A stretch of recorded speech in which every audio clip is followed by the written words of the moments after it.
بسم اللہ الرحمن الرحیم۔ حضرت ابن عباس رضی اللہ تعالی عنہ بیان کرتے ہیں،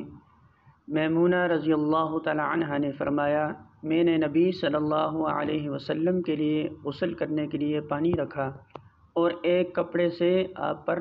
پردہ کیا۔ آپ نے اپنے دونوں ہاتھوں پر پانی ڈالا تو انہیں دھویا، پھر آپ نے اپنے ہاتھوں پر پانی ڈالا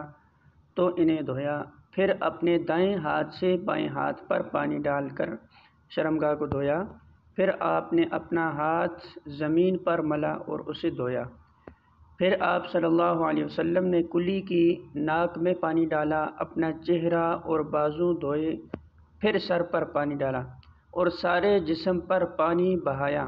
پھر آپ صلی اللہ علیہ وسلم نے اس جگہ سے ہٹ کر پاؤں دھوئے۔ میں نے آپ صلی اللہ علیہ وسلم کو کپڑا دیا لیکن آپ نے نہ لیا، پھر آپ صلی اللہ علیہ وسلم ہاتھوں سے پانی صاف کرتے تشریف لے گئے، اور یہ الفاظ بخاری کے ہیں۔